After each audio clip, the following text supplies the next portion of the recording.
Hello, আসসালামু আলাইকুম। Welcome back to my channel Sharmin's blog. আশা করি ভালো আছেন সবাই। আমি আল্লাহর রহমতে বেশ ভালো আছি। আজকে আবার একটা নতুন ভিডিও দেখার জন্য সবাইকে আমন্ত্রণ জানাচ্ছি। তো সকাল সকাল একটু গাছের কাছে এসে আসলে গাছের কাছে আসলে আমার মনটা এমনি ভালো হয়ে যায়। কিছুক্ষণ গাছের পরিচর্যা করলাম, তারপরে চলে গেলাম রান্নার কাজে। আজকে একটা স্পেশাল আইটেম রান্না করব। এই জন্য আমি প্রথমে কিছু বেরেস্তা করে নিয়েছি, বেশ খানিকটা বেরেস্তা। কারণ আজকে যে রেসিপিটা করব সেটা আমার বেরেস্তা দরকার হবে। আর আমি একটু খাসির মাংস নিয়ে নিলাম। আসলে আমার বাসায় খাসির মাংসটা খুব কম আনা হয়, বলতে কেউ পছন্দই করে না। এজন্য সেরকম কোনো পারপাস না হলে আনা হয় না, যেটা সাধারণত। তো আমি আজকে কাচ্চি করব, খাসির কাচ্চি। এটা একদম at first in my life. আসলে আমি কখনোই খাসির দিয়ে কাচ্চিটা করি না, আমার সাহসে হয় না। আসলে নিজের উপর একটা সাহসের ব্যাপার আছে না, মনে হয় যে হবে না, পারবো না, একটা কনফিডেন্টের অভাব আসলে, যেটা মনে হয় আমার কাছে। তো আমি এই খাসির মাংসটা আমার বোন পাঠিয়েছিল। তো এই জন্য আমি চিন্তা করলাম, আচ্ছা যেহেতু মাংসটা আমার খুব পছন্দ হয়েছে দেখতে, মাংসের পিসগুলো অনেক ভালো ছিল, চিন্তা করলাম এটা রান্না করলে আমার বাচ্চারা খাবে না। ওরা হলো খাসিটা ভুনা করলে কখনোই খাবে না, এতগুলো মাংস আমি কী করব। চিন্তা করলাম যে একটা কাচ্চি করি, যদি রেসিপিটা ভালো হয় হয়তো ওরা খাবে। তো আমি সাহস করে বসে একদম সব কিছু সুন্দর করে ম্যারিনেট করে, বিরিয়ানি মশলা টশলা সব কিছু দিয়ে, বেরেস্তাগুলো আমি ব্লেন্ড করেছিলাম কিশমিশ দিয়ে। তো সেগুলো সব কিছু মাখিয়ে কিছুক্ষণ বসে নিয়েছি। এরকম আমি একটু কষিয়ে নিব, জাস্ট মশলার কাঁচা গন্ধটা, একদম কাঁচাটা দিতে সাহস পাচ্ছিলাম না, কারণ আমি অত ভালো কুক না, আমার জন্য একটু কঠিন হয়ে যাচ্ছিল। তো একটু চাপ ফিল করাতে আমি চিন্তা করলাম মাংসটা একটু কষিয়ে নিই। তো তারপরে এই যে আমার পেজের কিছু কাজ করছিলাম, আসলে কাজ সময়ের ফাঁকে ফাঁকে করে নিচ্ছিলাম। এই ভিডিওটা একটু কিছুদিন আগের, রিসেন্টলি আসলে পারিবারিক ঝামেলা বা সব কিছু মিলিয়ে মনে হলো যে কাজগুলো আগাচ্ছে না বা আরও কাজ করা দরকার। এগুলোর জন্য আসলে নিজে কি বলবো, সব কিছু থেকে একটু বিরত আছি। এই ভিডিওটা আগে করা ছিল, এই জন্য চিন্তা করলাম যে না, এডিট করে ভিডিওটা পাবলিক করি। আসলে ভিডিওতে নিয়মিত কাজ করলে হয় কি, একটা নেশার মতো চলে আসে যে না, আমার ভিডিও দিতে হবে, যত প্রবলেমই থাকুক বা যত ব্যস্ততা থাকুক কাজগুলো করতে হবে। তো আমি কিছুক্ষণ একটু নিজের কাজগুলো করে নিলাম, কারণ হাজব্যান্ডও বাসায় ছিল না, আমার দুই বাচ্চা ওরা যার যার রুমে ছিল, আমি আমার নিজের মতো করে কাজ করছিলাম। আসলে এভাবে নিজের মতো একা একা কাজ করলে না অনেক কাজ করা যায় বা সব কিছু গুছিয়েও করা যায় কোনো প্রেশার না থাকলে।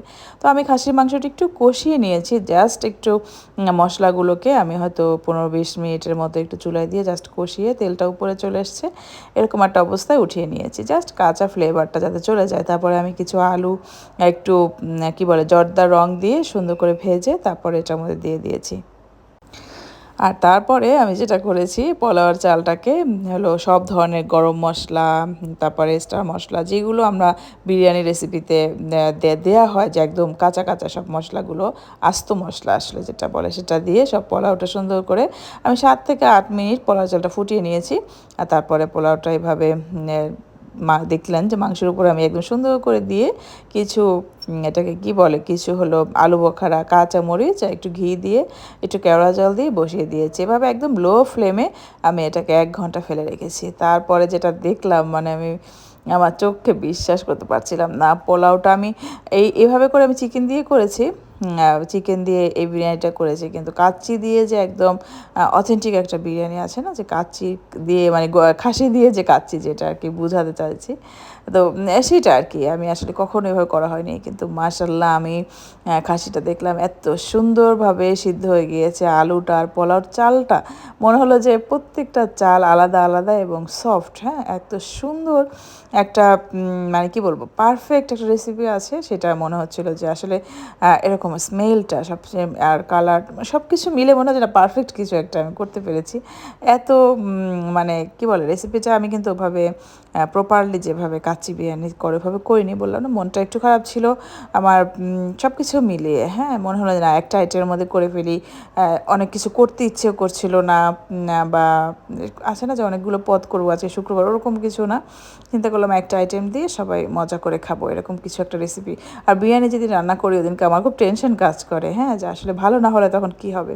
কিন্তু এই বিরিয়ানিটা আমি যখন ঢাকনা উঠালাম তারপর থেকে আমি স্যাটিসফাইড না, মনে হলো না প্রথমে আমার যেটা স্মেল স্মেল আসলো বা চালগুলো দেখলাম যে এত সুন্দরভাবে সিদ্ধ হয়েছে এবং প্রত্যেকটা ঝরঝরে কাচ্চি বিরিয়ানিতে যেরকম থাকে ওরকম।